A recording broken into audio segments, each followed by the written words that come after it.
Hello everyone, welcome to our YouTube channel Vigyan institute. ठीक है, तो इस वीडियो में हम लोग जो है चैप्टर 2 को कंटिन्यू करेंगे आगे। उससे पहले मैं लास्ट जो वीडियो में हमने डिस्कस किया था उसके बारे में थोड़ा सा रिकैप कर देते हैं। तो लास्ट वीडियो में मैंने आपको क्या पढ़ाया था। नंबर 1 मैंने जो है आपको पोटेंशियल एनर्जी का कॉन्सेप्ट बताया था। पोटेंशियल एनर्जी का कॉन्सेप्ट बताया था। इसमें मैंने 2 चार्जेस का सिस्टम लिया था, 3 चार्जेस का सिस्टम लिया था और 4 चार्जेस का सिस्टम लिया था। और ये जो हमारे चार्ज कॉन्फ़िगरेशंस थे इनके लिए हमने क्या किया था, पोटेंशियल एनर्जी का फॉर्मूला कैलकुलेट किया था। फाइन। इसके बाद मैंने आपको क्या बताया था, मैंने आपको इलेक्ट्रिक फील्ड और पोटेंशियल डिफरेंस में एक रिलेशन बताया था कि इन दोनों में क्या रिलेशन होता है। फाइन। तो इन दोनों में एक रिलेशन बताया था। अच्छा, इसके बाद क्या हुआ था, इसके बाद मैंने जो है इक्विपोटेंशियल सरफेसेस के बारे में डिस्कस किया था। इक्विपोटेंशियल सरफेसेस के बारे में डिस्कस किया था। देन हमने इनकी कुछ प्रॉपर्टीज समझी थी, इक्विपोटेंशियल सरफेसेस की कुछ इंपॉर्टेंट प्रॉपर्टीज थी, उनके बारे में डिस्कस किया था। और कुछ चार्ज कॉन्फ़िगरेशंस लेकर उनके अराउंड इक्विपोटेंशियल सरफेसेस को ड्रॉ किया था। फाइन। तो इतना कुछ हमने कवर किया था लास्ट वीडियो में। इस वीडियो में हम लोग अब क्या करने वाले हैं, यहाँ इस लेक्चर में हम लोग जो है इससे आगे के की जो इंपॉर्टेंट टॉपिक्स हैं वो डिस्कस करेंगे। तो स्टार्ट करते हैं।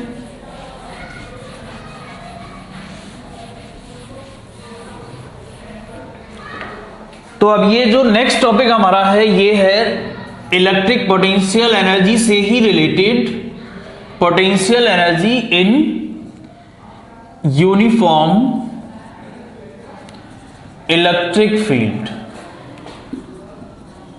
ठीक है, मतलब मेरे पास एक यूनिफॉर्म इलेक्ट्रिक फील्ड प्रेजेंट है किसी भी स्पेस में, और अब मैंने उसमें कुछ चार्जेस को रखकर उसकी पोटेंशियल एनर्जी कैलकुलेट करना चाह रहा हूं। फॉर एग्जांपल मैंने यहां पर एक स्पेस ले लिया, लेट अस सपोज ये मैंने एक्स वाई कोऑर्डिनेट्स ड्रॉ किए और यहां पर एक फील्ड लगा हुआ है, कोई एक एक्सटर्नल फील्ड है ई, कोई एक एक्सटर्नल फील्ड है ई। ठीक है, जो कि पोजीशन डिपेंडेंट है।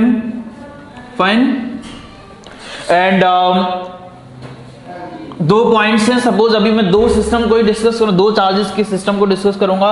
तो लेट अस सपोज अब मैं क्या कर रहा हूं कि मैं एक चार्ज को इस लोकेशन पर लेके आ रहा हूं, कहां से, इन्फिनिटी से। फाइन।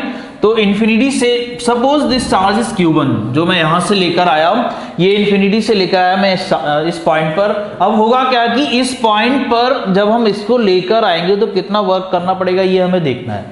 तो जो लास्ट पोटेंशियल एनर्जी का कॉन्सेप्ट मैंने बताया था, जहां पर फील्ड अवेलेबल नहीं था, वहां पर अगर आप फर्स्ट चार्ज लेकर आ रहे हो किसी भी स्पेस किसी भी रीजन में, तो वर्क डन कितना था, 0 था। बट यहां पर ये वर्क डन 0 नहीं होगा। क्यों? क्योंकि इस इलेक्ट्रिक फील्ड की वजह से ऑलरेडी यहां पर कुछ पोटेंशियल होगा।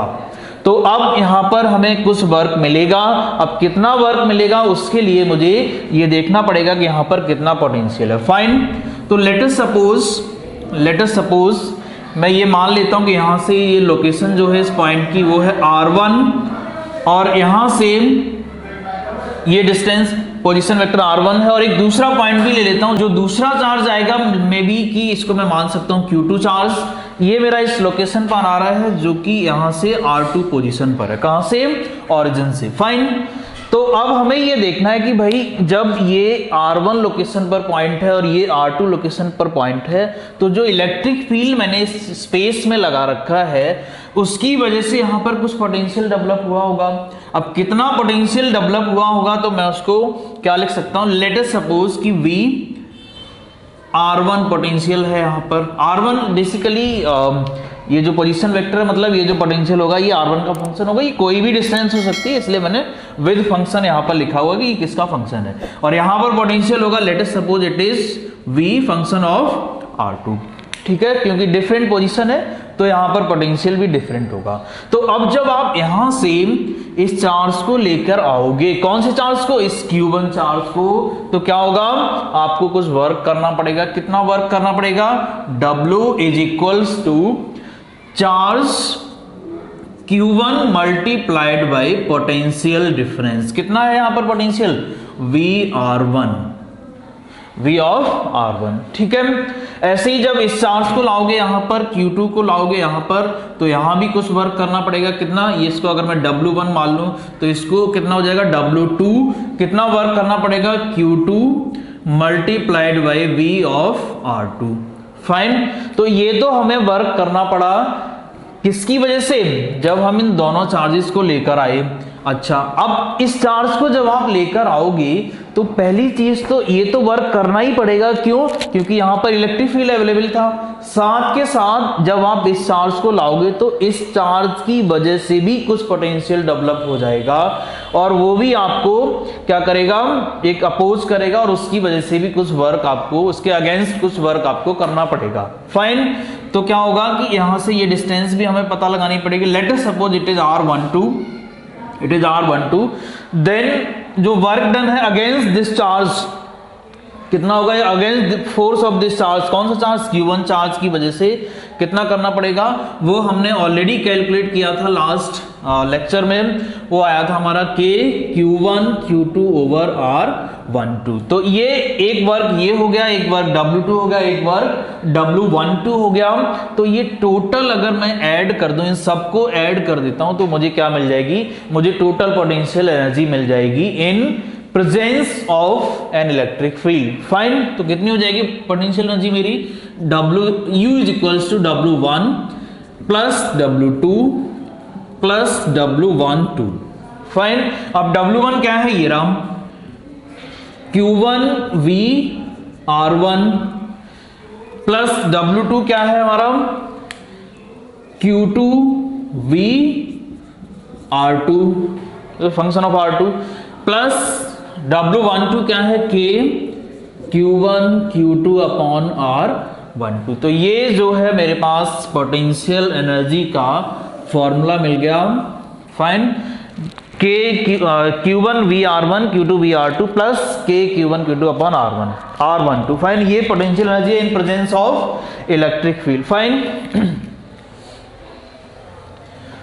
सो नेक्स्ट टॉपिक जो है हमारा वो क्या है, नेक्स्ट टॉपिक जो है पोटेंशियल एनर्जी ही है बट चार्ज की नहीं, एक डायपोल की। फाइन, तो अब हम बात करेंगे potential energy of a dipole in uniform field, in uniform field. तो मैंने मान लिया कि यहां पर मेरे पास एक यूनिफॉर्म फील्ड है, यहां पर एक यूनिफॉर्म फील्ड है, ठीक है। E एक यूनिफॉर्म फील्ड है जिसकी वैल्यू पूरे के पूरे स्पेस में इक्वल है और इसमें मैंने एक डायपोल रखा हुआ है सपोज, जिसपे एक चार्ज है -q, इधर है +q और ये डायपोल लेंथ है 12। फाइन, जो कि ये डायरेक्शन है इसका डायपोल मूवमेंट की। अब क्या होगा, इस +q चार्ज के ऊपर एक फोर्स लगेगा इस डायरेक्शन में जो कि QE होगा, एक -q चार्ज पर भी फोर्स लगेगा इस डायरेक्शन में, उसकी वैल्यू भी QE होगी। दोनों अपोजिट है तो एक माइनस साइन ले सकते हो आप।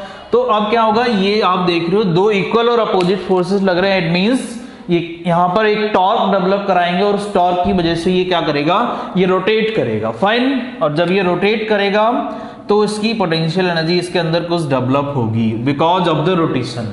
तो कितनी पोटेंशियल एनर्जी डेवलप होगी वो हमें निकालनी है। तो हम क्या करेंगे, हम एक स्मॉल रोटेशन के लिए वर्क डन कैलकुलेट करेंगे और वो वर्क डन जब हम कंप्लीट रोटेशन दे देंगे from one location to another location, तो वही वर्क डन हमें क्या मिल जाएगा, टोटल पोटेंशियल एनर्जी मिल जाएगी। ठीक है, तो अगर हम निकालें work done in small rotation, in small rotation, अगर इसको दे दिया जाए डी थीटा, सपोज किसी भी लोकेशन पर था उसमें से मैंने डी थीटा लोकेशन एंगल से रोटेट करा दिया डायपोल को, तो कितना वर्क डन होगा, D W is equals to torque multiplied by D theta. ये आपने 11th क्लास में पढ़ा होगा, जब रोटेशन की वजह से वर्क डन निकालते हैं तो यहां पर क्या होता है, टॉर्क और एंगुलर डिस्प्लेसमेंट। फाइन, अब ये टॉर्क हमने क्या पढ़ा है, फर्स्ट चैप्टर में फॉर्मूला पढ़ा था इसका, पीई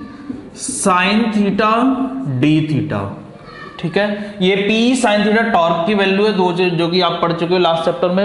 अब ये तो स्मॉल वर्क डन आ गया किसी पर्टिकुलर रोटेशन डी थीटा में। अब मान लो क्या मान लो कि भाई अगर मैंने इसको किसी भी लोकेशन θ1 से, इनिशियली ये कहाँ था, θ1 लोकेशन पर था, जो θ1 क्या है, ये एंगल है between dipole moment and electric field, dipole moment और इलेक्ट्रिक फील्ड के बीच का एंगल है ये थीटा, ठीक है। तो मैंने क्या किया, इसको किसी भी पर्टिकुलर लोकेशन θ1 से θ2 तक रोटेट कराया, तब कितना वर्क डन होगा, तो अगर हम बोलें कि work done in rotation from θ1 to θ2 कितना वर्क डन होगा, W जो होगा उसको इंटीग्रेट कर देंगे θ1 से θ2 तक, और ये dW क्या है हमारा, P E sin theta D theta. अब देखिए इसमें पी ई तो कांस्टेंट है, बाहर आ जाएगा, साइन थीटा का जब आप इंटीग्रेशन करोगे तो क्या मिलेगा, आपको मिलेगा माइनस का कॉस थीटा। तो ये फाइनली क्या हो जाएगा, W is equals to minus P E cos theta, θ2 upper limit, θ1 minus, जो θ1 है वो हमारी लोअर लिमिट है, तो ये क्या हो जाएगा, माइनस का P E cos θ2 minus cos θ1। ये हो गई मेरी potential energy of dipole in electric field, in any electric field, fine, जो कि यूनिफॉर्म इलेक्ट्रिक फील्ड है उसमें हमने उसको रखा हुआ है।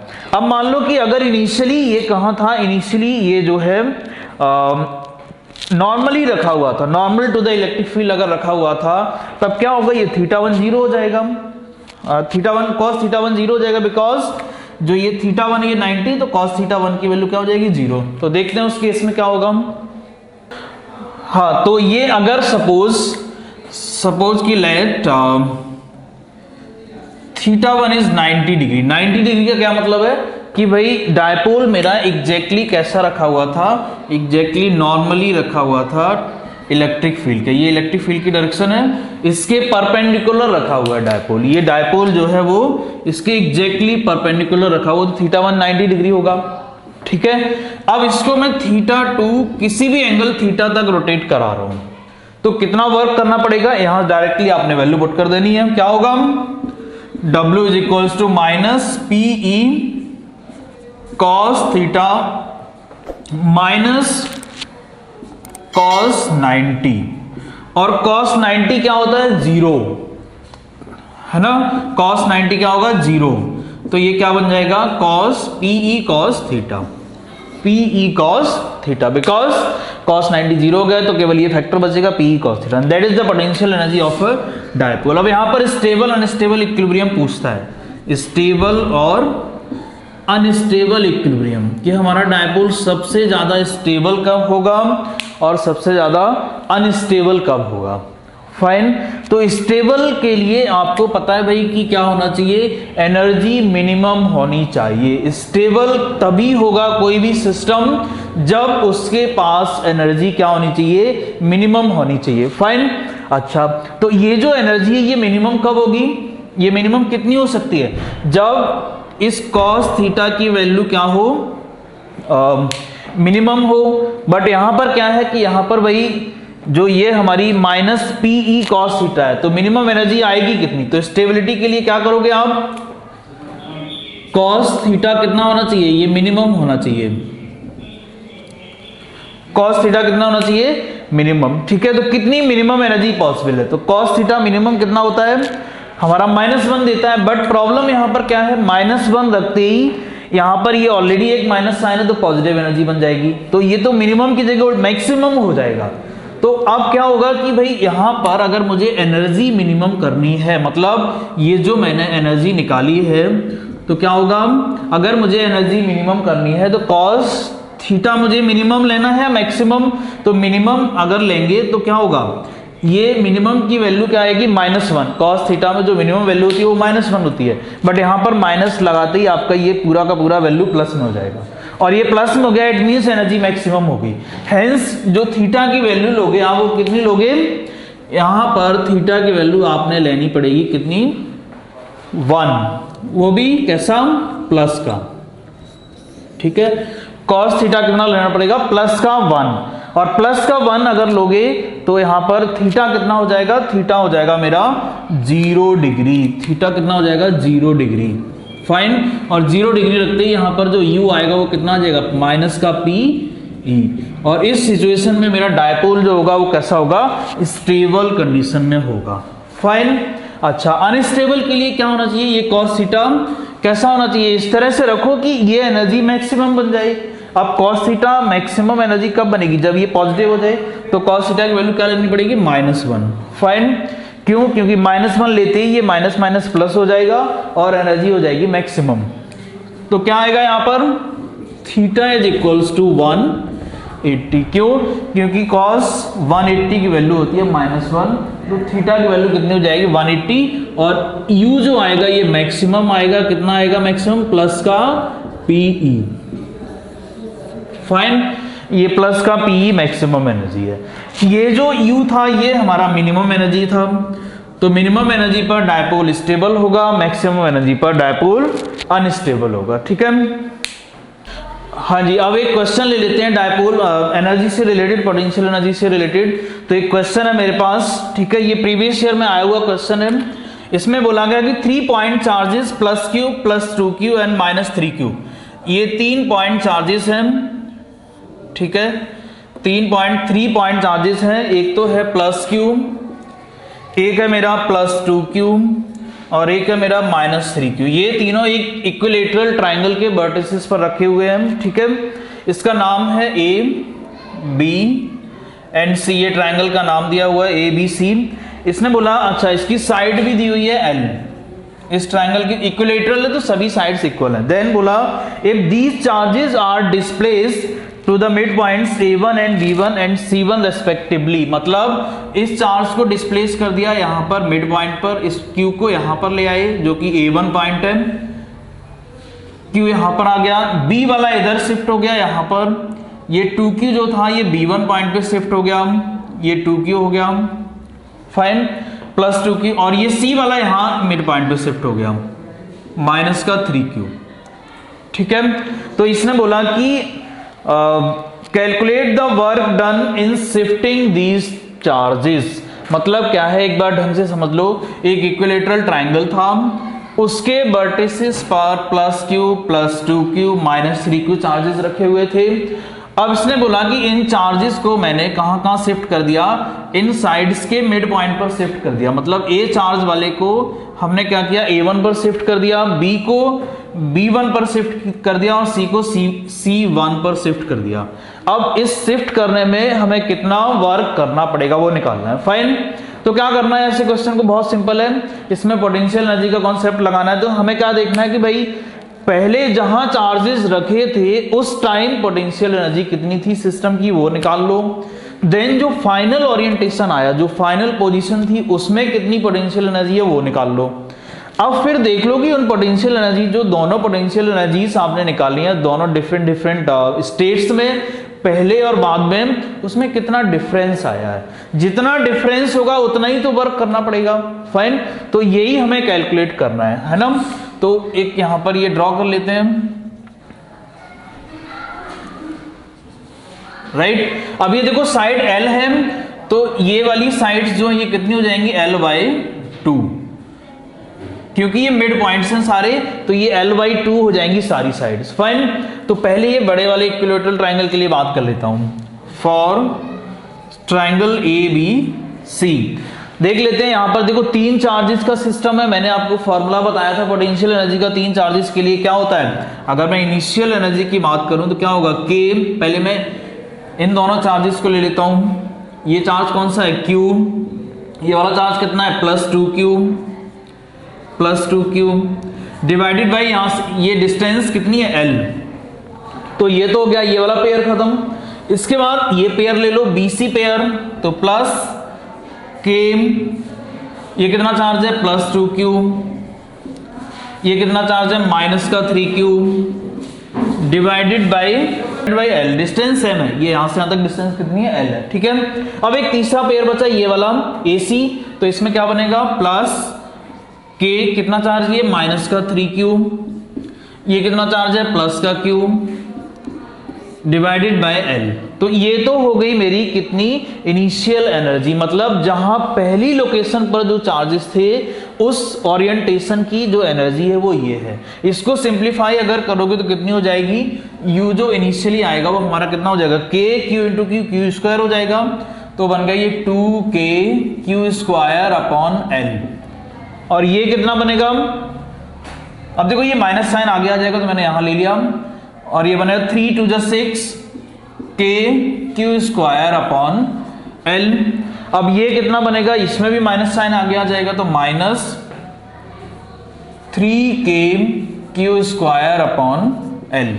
ये एनर्जी आ गई हमारी क्या, इसको भी सिंप्लीफाई अगर आप करो तो ये हो जाएगा एल एलसीएम आ जाएगा, ये हो गया 2k क्यू स्क्वायर माइनस का 6k, 6 और 3 9 हो जाएगा ये, तो माइनस का 9k Q square. So it is 7k Q square upon L with negative sign. ये आ गई मेरी initial energy of the system, मतलब जब चार्जेस हमारे ए बी सी वर्टिसेस पर रखे हुए थे। फाइन। अब इसने बोला कि इन चार्जेस को मैंने मिड लोकेशन पर शिफ्ट कर दिया, ये जो साइड है इसकी मिड पॉइंट पर शिफ्ट कर दिया। इट मींस हुआ क्या कि जो चार्जेस के बीच में जो गैप था पहले L था, अब ये गैप कितना हो गया, अब आप देख रहे हो कि ये गैप L/2 L/2 L/2। तो चेंज क्या हुआ, चार्ज को चेंज नहीं किया, चार्ज वही है, सिर्फ उनके बीच का जो सेपरेशन था उसको चेंज कर दिया। अब सेपरेशन कितना कर दिया, पहले L था सेपरेशन, अब हो गया L/2। तो क्या होगा, इस L की जगह क्या आ जाएगा, L/2 आ जाएगा। इट मींस जो फाइनल एनर्जी आएगी वो क्या आएगी, फाइनल पोटेंशियल एनर्जी, ये हो जाएगी U final is equals to 14k Q square upon L minus का, ये 14 कहां से आ गया, यहाँ पे जब आप L/2 करोगे तो 2 ऊपर पहुंच जाएगा और 7 में मल्टीप्लाई होकर 14 आ जाएगा। तो ये आ गई मेरी फाइनल एनर्जी। अब आपने देखना कि भाई कितना वर्क किया, तो कैसे पता चलेगा, चेंज इन एनर्जी निकाल लो, मतलब जो एनर्जी पहले थी अब जो एनर्जी है उसमें कितना डिफरेंस है। फाइन। तो वर्क डन कैसे निकलेगा, final energy minus initial energy.